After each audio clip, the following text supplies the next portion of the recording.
Right, మరొక breaking చూస్తున్నాం. మాజీ సీఎం జగన్ అక్రమాస్తుల కేసులో ఐఏఎస్ అధికారిని శ్రీలక్ష్మికి సుప్రీంకోర్టులో చుక్కెదురైంది. జగన్ అక్రమాస్తుల కేసులో తన పేరును తొలగించాలని కోర్టులో దాఖలు చేసిన డిశ్చార్జ్ పిటిషన్ కొట్టివేసింది సుప్రీంకోర్టు ధర్మాసనం.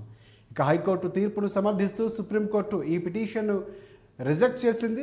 ఓబులాపురం గనుల కేసులో అనుగుణంగా వెళ్లాలని ఐఏఎస్ శ్రీలక్ష్మి సుప్రీంకోర్టులో పిటిషన్ వేశారు. అయితే శ్రీలక్ష్మి ఉల్లంఘనలకు పాల్పడిందని, ఆమె మరిది భారీగానే అక్రమాస్తులు సంపాదించారని సుప్రీంకోర్టుకు సిబిఐ వెల్లడించింది. ఆమె లంచం కూడా డిమాండ్ చేసినట్లు సాక్ష్యాలు వాంగ్మూలం ఇచ్చారంటూ కూడా సుప్రీం ధర్మాసనం సిబిఐ అధికారులు తెలిపారు.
రైట్, ఇక ఐఏఎస్ ఆఫీసర్ శ్రీలక్ష్మికి తెలంగాణ హైకోర్టులో శుక్రవారం ఎదురు దెబ్బ తగిలింది.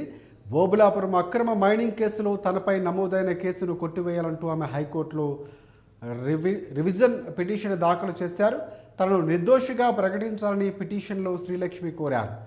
ఐఏఎస్ పిటిషన్పై విచారణ జరిపిన హైకోర్టు ధర్మాసనం సిబిఐ ప్రతివాదుల వాదనలు పరిగణలోకి తీసుకుంది. తాజాగా ఆమె పిటిషన్ను కోర్టు కొట్టివేసింది.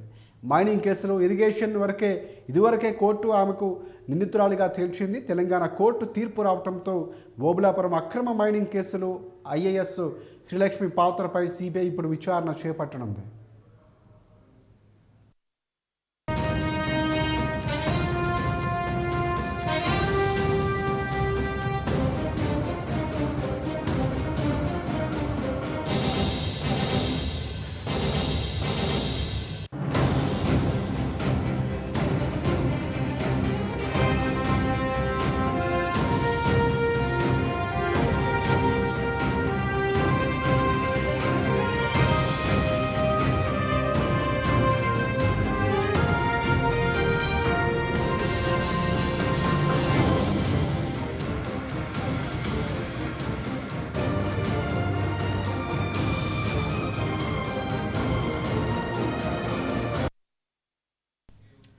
రైట్, అయితే ప్రధానంగా ఓబులాపురం కేసు నుంచి ఐఏఎస్ అధికారిని శ్రీలక్ష్మి బయటపడ్డారని అంతా అనుకున్నారు. కానీ కేసులో శిక్షలు ఖరారైనటువంటి మరుసటి రోజే సుప్రీంకోర్టు ఆమెకు ఒక భారీ షాక్ ఇచ్చిందని చెప్పాలి.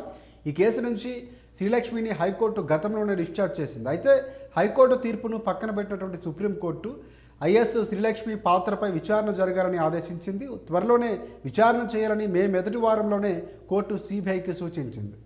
శ్రీలక్ష్మికి సంబంధించి గతంలో హైకోర్టు ఊరట లభించినా కూడా ఇప్పుడు ప్రధానంగా కీలకంగా మారినటువంటి కేసుకు సంబంధించి చుక్కెదిరినటువంటి సందర్భం కనిపిస్తుంది. ఆమె ఆ లంచం కూడా తీసుకున్నట్లు సిబిఐ కొంతమంది సాక్షులు వాంగ్మూలాలు ఇచ్చినట్లు స్పష్టంగా కోర్టుకు చెప్పడంతో ఆమెకు చుక్కెదిరినట్లు తెలుస్తుంది. కర్ణాటకకు చెందినటువంటి బిజినెస్ మ్యాన్ గాలి జనార్దన్ రెడ్డికి సంబంధించినటువంటి ఓబులాపురం మైనింగ్ కేసులో అప్పటి ప్రభుత్వంలో మైనింగ్ శాఖ ఉన్నతాధికారిగా ఐఏఎస్ శ్రీలక్ష్మి ఉన్నారు.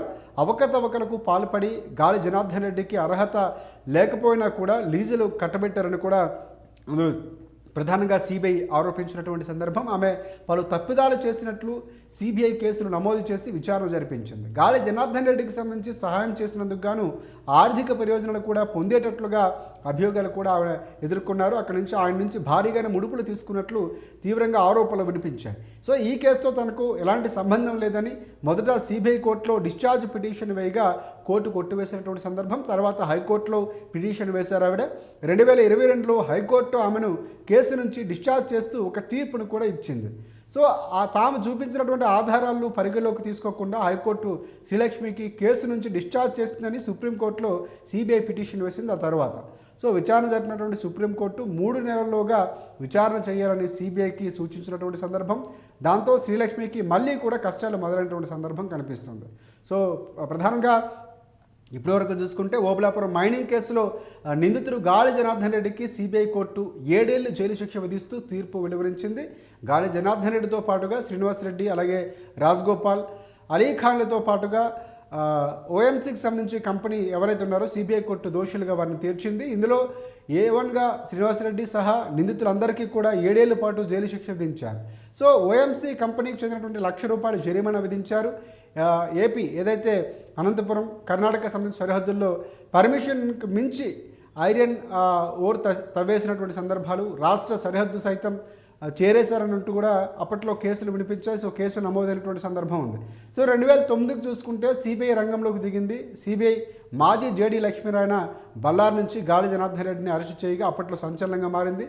కొన్నాళ్ళు జైల్లో ఉన్నటువంటి తర్వాత ఆయన బెయిల్ మీద బయటికి రావడం, వ్యాపారవేత్త విడుదలైనటువంటి సందర్భం, తర్వాత ఆయన ఇప్పుడు ఎన్నికల్లో గెలవటం, ఇవన్నీ కూడా సందర్భాలు జరుగుతున్నాయి. మొత్తానికి శ్రీలక్ష్మి కేసుకు సంబంధించి ఒక రకంగా సుప్రీంకోర్టు తీర్పు చుక్కెదిరైంది.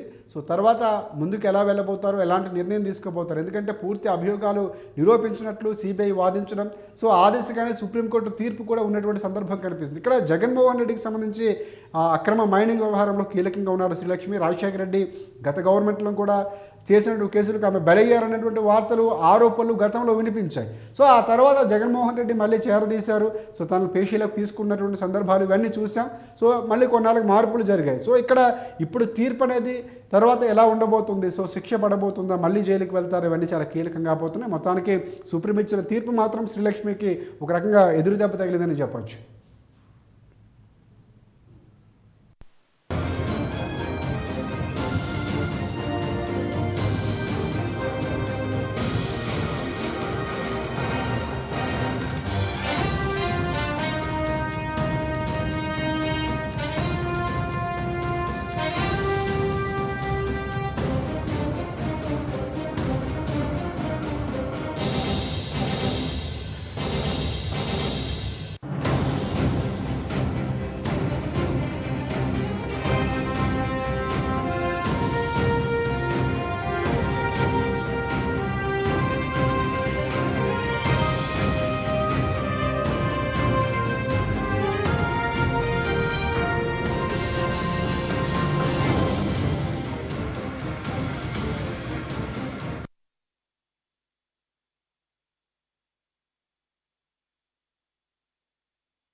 రైట్.